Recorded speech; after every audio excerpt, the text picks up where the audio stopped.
Kočka leze dírou, péro leze píčou. Vidím báby jak si křižujou, nechápou můj divnou flow. Kočka leze dírou, péro leze píčou. Vidím báby jak si křižujou, nechápou můj divnou. Takže ahojte, já vás zdravím u tutoriálu, jak si v Cinemě 4D udělat nějakou krátkou animaci přes Minecraft panáčka neboli Minecraft GUI. No tak vám teďka něco ukážu. Nejdřív si stáhnete z uložta můj upload. Adresu máte uvedenou v komentáři, teda v popisu videa. Stáhnete, klikněte stáhnout, napíšete heslo. No tak potom rozbalíte,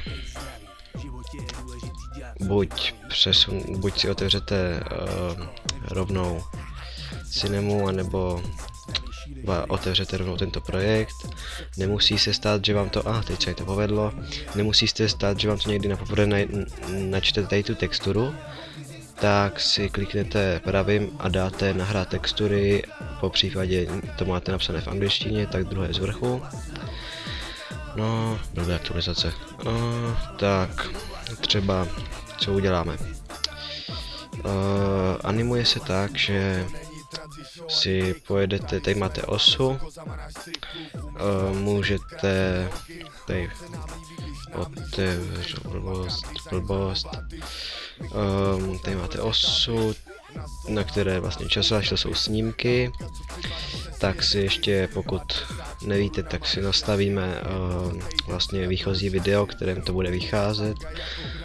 Já používám 1280x720, takové základní.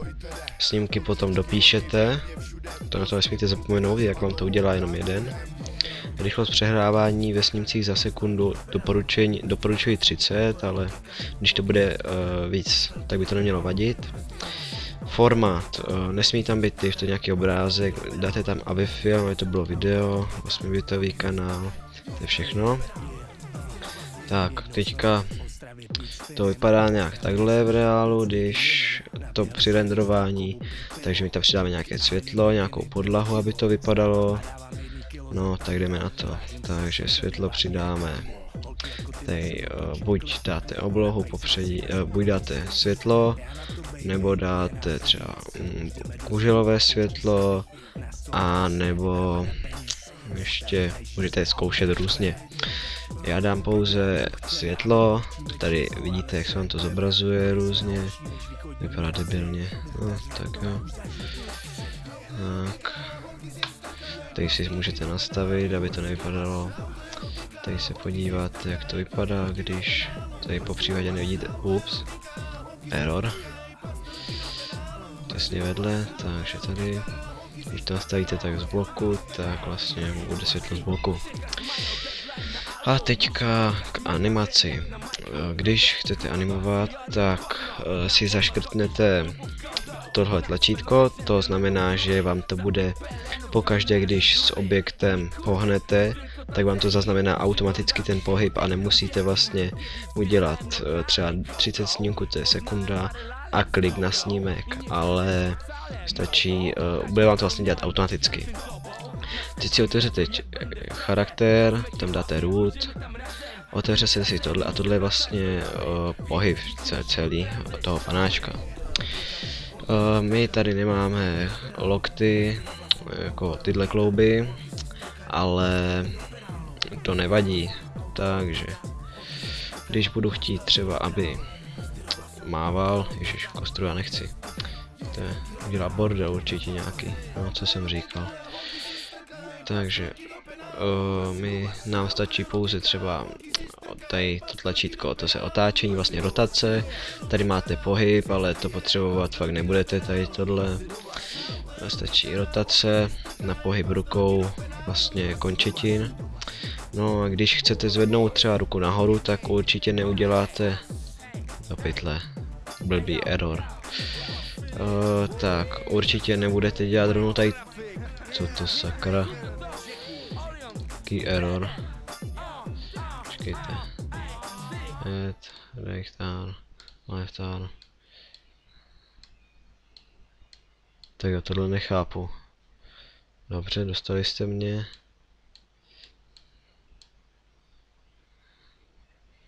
Tak jo, to není vtipné. No, problémy se stávají, no tak. Zatím klídek. Nic se neděje. Zatím. Jo, už tady. Jsem si klikl na ruku, jsem byl vedle. Takže když chcete, aby ruky zvedl nad sebe, tak nesmíte dělat tady tohle, jinak, jak vidíte, tady mu to vleze do hlavy a vypadá, no, jak retard prostě. Normálně si přijedete tak, jak je to ve hře, ruku nejdřív předem nahoru, tuhle osou a potom třeba takhle. Dobře. Tak, my docílíme, aby takhle ten panáček zvedl ruku a třeba takhle mával. Takže si ho dáme do základního postoje, nějakého takého, aby to trochu jakože vypadalo. No, budiš, nic extra, ještě tohle trochu, ať to nemá v sobě. Dobrá, tak tedy jdeme animovat. Takže nejdřív začneme s touhle rukou, potom uděláme i další. Takže uděláme klíčový snímek. Tak a nyní už to dělá všechno samo. Tak, když chceme, aby za sekundu docílil zvednutí ruky, tak hold uděláme. Tohle zvedne do té doby ruku, nějak aby se mu nebugla do hlavy. Tak, to máme, vidíte, teď už můžu jít po těch snímcích a vidíte přesně ten pohyb, jak to bude i ve videu. Za těch 30 snímků udělá ten pohyb nahoru rukou, tak ještě můžeme k tomu něco přidat. Pamatujete si, kolik máte snímků, tak třeba 10 snímků bude trvat, že tu ruku dá sem, pak zase zpátky a pak zase zpátky. Tak, to můžete odhadnout nebo se prostě podíváte na stupně. Bude to vypadat nějak takhle, co jsem to udělal. Jo, ono to ten pohyb vlastně tak, jak kdyby udělá plynulejší, ono to tak i celkově líp vypadá. Dobře, a to samé uděláme i na další ruce, takže tady uděláme zase klíčový snímek, ten musíme zadat. No, tak zvedne ruku nad hlavu, zase aby nebyla bugla, tady to vidíte. No a do pytle, to jsem podělal. Tak, znovu, ruku do základní pozice, plus, minus. Já jsem zapomněl tady na té ose popojit do těch 30 snímků. To vlastně vidíte, jak to probíhá i na té a můžete pomocí toho animovat i tu druhou ruku. Tak to bude vypadat vtipně, no. Takže tohle udělá za těch 30 snímků a potom jsme to udělali po těch 10. Kdybyste to zapomněli, stačí na tu ruku kliknout, tady to máte zobrazené, kolik jste dali snímků čeho. Takže 30 teďka na 50, ne na 40, že ano, jsme to nastavili takto. A do hajzlu, co jsem udělal, jo dobrý. Na 40 tedy takhle. A na 50 má ruky u sebe. A na 60 zase od sebe. Tak, do háje dubovýho. Tak a jelikož nechceme, aby skončilo takhle nudně, tak ještě třeba, co mu děláme? Jo, vy mi nic nenavrhnete. Tak třeba ještě dáme třeba 25 snímků na to, aby tu ruku dal zase zpátky. Takže my dáme ruku tak nějak do základní pozice, jak to bylo. Tak, budíš. A to samé uděláme i na druhé ruce, 75. snímek, už vám to tam naběhlo pěkně, to jsem ani nevěděl, že to dělá. Cože? Co jsem to udělal? Takhle předem musím, jinak by se to neudělalo pěkně. Tak, a teď se podíváme, můžete se tady přehrát tlačítkem, udělá něco takového. A ještě, aby to nebylo takové o ničem, tak tam přidáme kameru. A to se přidává tak, že kliknete na ten obrázek jak kdyby světla, dáte kameru, dáte si její vzhled, tady jak je taková ta maličký čtvereček, tak to je vlastně pohled kamery, že vidíte co kamera. Když to odkliknete, tak vidíte vlastně to oddálím, tak vidíte vlastně tady kameru, ale my chceme pohled kamery, aby to nějak vypadalo. Tak a kamera bude mít pohyb, například to, že kamera, co uděláme s kamerou, poraďte. Tak, podívá se třeba takhle, pro paní panáčkovi, takhle. Třeba půjde tak na druhou, jak kdyby stranu, my ho teď vidíme z levé strany, tak bude pomalu ta kamera až na pravou. Takže udělali jsme klíčový snímek, dobrá. Po tu dobu, co půjde sem, tak kamera půjde blíž trochu, zaoblená, dáme kolem objektu, aby se ta kamera točila, tak třeba takhle. No a světlo, jelikož tady vidíte, že to je černé, tak to by nešlo vůbec vidět, tak dáme druhé světlo například, to si posuneme z druhé strany, aby to trochu, fuj. Dobroš. Tak, co to je? Aha, to je animace světla. No tak to je fajn, že se světlo animuje, ale to já vůbec nechci. Takže to tam dám už rovnou. Někam smazat úplně do pytle jsem smazal světlo. Takže další světlo, zůstaneme na 0 snímcích, jinak se nám to okamžitě začne animovat sam, to my nechceme. Tak, teraz vidíte už, jak to jde plynule. Nahoře by se to hodilo ještě to světlo, aby to jakž takž vypadalo. Do pytle, zase ta animace, delete. To je to automatické, já na to nejsem zvyklý, ale já to pro vás chci udělat, abyste na to nezapomínali. Tak, něco takového. Kamera se přestane hýbat v tomhle bodu na 34. snímku. Takže já si kliknu zase na kameru. Aha, tady vidím. A když chci, aby od toho 34. buď udělám tady nový snímek a začnu úplně novou, jakoby, ne, že to trhne tou kamerou, tak jak se mi to povedlo v předchozí animaci a to nebylo moc pěkné, to se mi nelíbilo, tak my to uděláme plynule, aby to přejelo třeba, než přestane mávat, tak ukažte třeba kolem něho. Takže tady bude někde pohled, zase naspátek, anebo ze spodu, bude to dobrý, co? Co myslíte? Takže to po 56. snímek, teď si to můžeme takž přehrát, máváme, pokud se vám to nelíbí a je to tady mezi tímhle moc rychle, že to končí ještě brzo, tak můžete vzít tenhle bod a ten natáhnout třeba na 80. snímek. Bude to tak výrazně pomalejší, to můžete vidět, a dojede to až do konce. Tak, teďka jak vložit nějaký text, no tak animaci máme. A když, tak nechci vás to obtěžovat, to už nemusíte dělat, to už je zvlášť, třeba text nějaký k tomu vložit. Tak, předpokládám, že máte Cinema 4D i s pluginy, všemi funkčními. Takže my si tady tohle rozšíříme na nějakých třeba 180 snímků. A vidíte, že už tady můžeme jezdit dále. Takže zase tam bude pohyb kamery a textu. Text vložíme, myslím, Morgrab, ano. To je plugin Morgrab, to je vlastně 3D takové. Tady vidíte text. Takový, ale nám se ten fond nelíbí, on je takový moc nobl na to, že to je Minecraft. Takže dáme Minecraft font, který si můžete stáhnout kdekoliv na webu. A napsat si tam třeba svoje jméno, jak je moje, jo, Michal 605. A kliknete vedle, ono se vám to nějak provede. Takže teď si to můžete prohlídnout, jak ono to vlastně vypadá, ten text. Jo, nějak takhle. No, budíš. Ukažte, když tam... No zatím takhle, to se dá posunout, všechno si můžete upravit. zmenšit, jak potřebujete. Tak jo.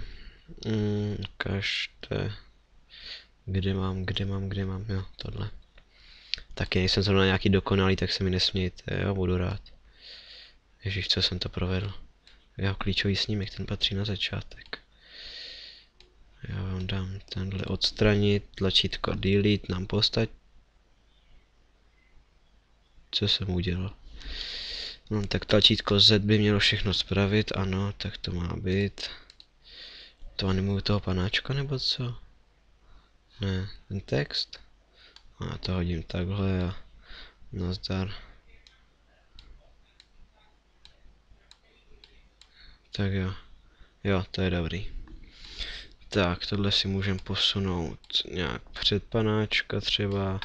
Nějak natočit trošku, jenom mírně, aby to tady je citlivé. Tak. Dobrá. Ve výsledku to vypadá otřesně, protože jsme nedali podlahu. Takže si dáme podlahu, teď přesně nevím, jaký je to tlačítko. Ano, podlaha. Takhle zase to světlo a tam dáte podlahu. Nebo pokud to máte v angličtině, tak já to nemám, já to mám v češtině, protože už nedělám podle tutoriálu. Vložíte podlahu, můžete... trochu se propadá, no budíš. Podlahu si buď zvolíte barvu, nebo si vložíte, na internetu jsou ke stažení vlastně textury. Já teďka zkusím nějakou najít, jestli se mi podaří.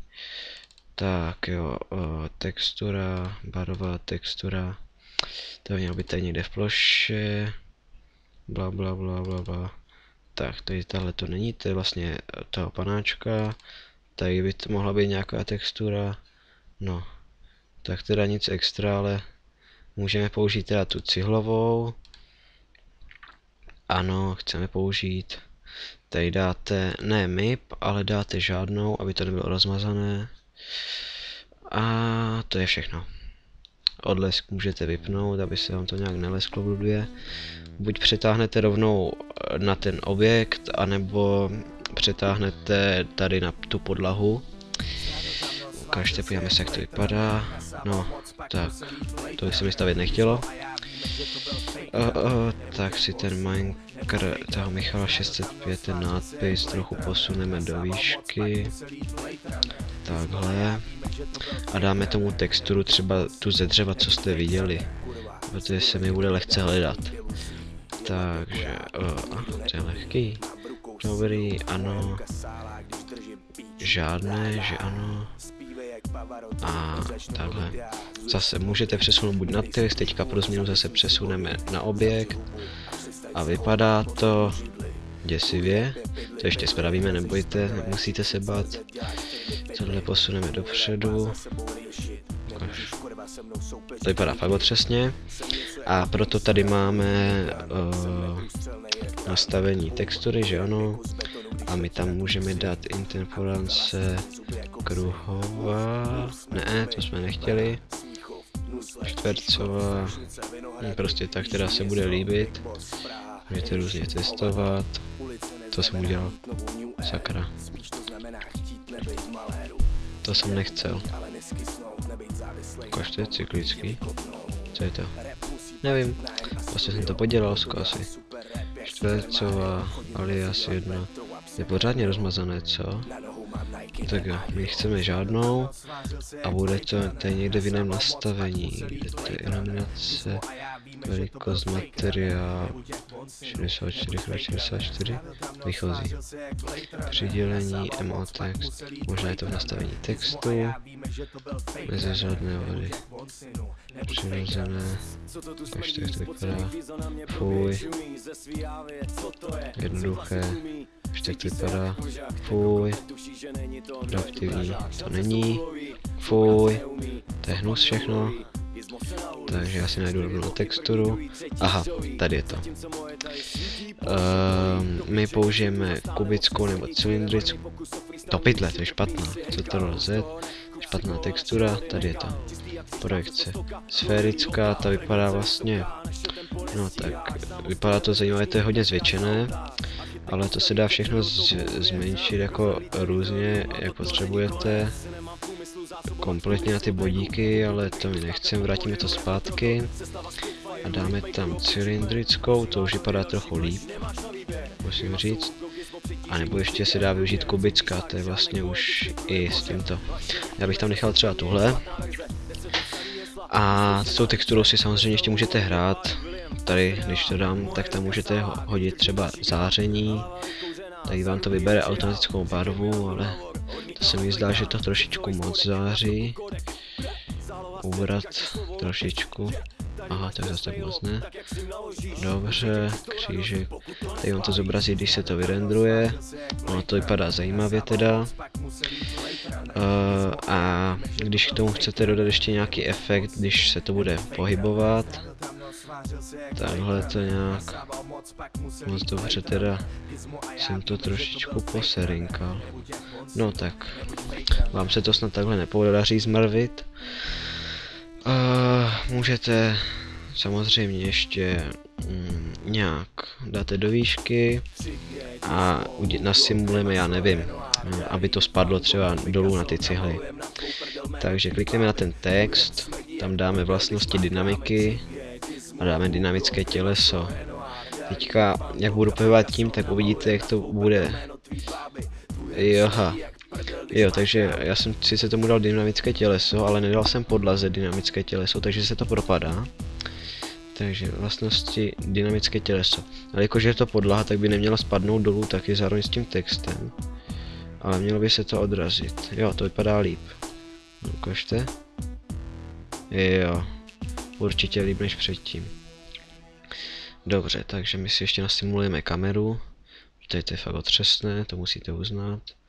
Letí tady. V pořádku. Ale tady určitě neskončí, že ne? Skončí to dole a určitě lépe.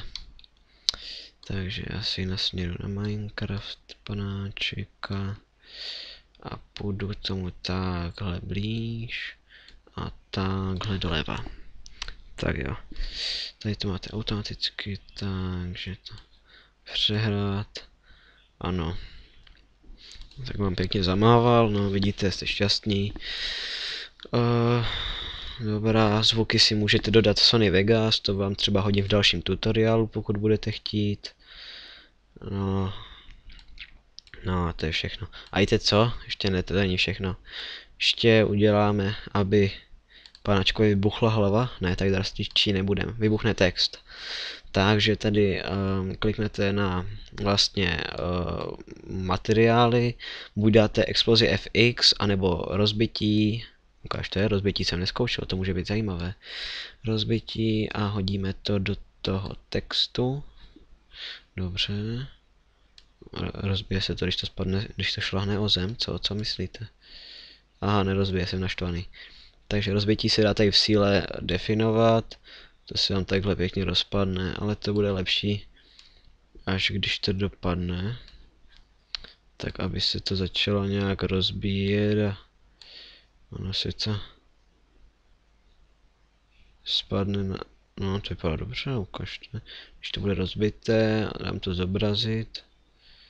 Velmi zajímavé.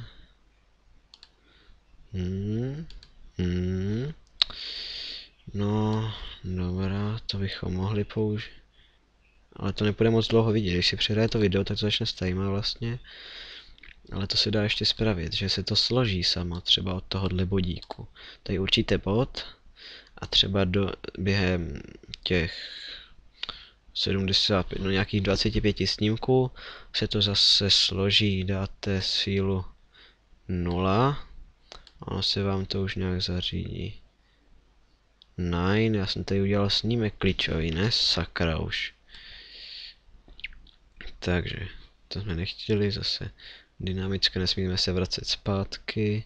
No to dojelo, tady dáme jeden snímek a od toho půjde na 90 a bude tam 0. Tak jo, to by snad šlo. Co to? Tady to sakra už má nějak být, ukažte, co to by udělalo za bordel. nějak se to skládá dohromady, to vypadalo dobře, se mi líbí. Tak jo, teďka konečná fáze, renderování. Máme to do nějakých, to si můžete tady podívat. Co? Spadlo? Ne, mami. Takže přehrajeme si to. Ono se nám to nějak skládá dohromady. Jo, nespadlo to. A dáme to do nějakých těch, kde je pohyb. Tak to dáme do nějakých třeba 110 snímků, aby se na to ještě chvíli dívali. Čekám, dal jsem nějaké pozadí. Aha, nedal. No, to nemusíte, já dám pozadí třeba nějaké rychlo bílé. Prostředí, pozadí. Viditelnost v editoru, viditelnost použít barvu. Dáte vždy a máte tady bílou. Ukažte, jak to vypadá. Šup. Není to jen pro tenhle snímek, že ne? Aha, je. Takže zase musíme klíčový snímek hodit na začátek. No to někdy tak dělá bordílek trošičku. Tak jo, render. Tak. No dobrý, tak je teda narychlo pozadí spláchnuté. Tak a nyní jdeme nastavovat ten render. My jsme řekli po nějakých 110 snímků. Tady si dáme, kam to chceme uložit na plochu pod jménem třeba vaše intro. A dáte uložit. Avifilm, to všechno je. Výstup 7 bla. A od snímku 0 až teda nastavíte těch 110. To tam psat nemusíte, to se udělá. Dáte křížek a kliknete na prostřední tlačítko, ono se vám to vyrendruje. Tak a budu zpátky, až to bude vyrendrované.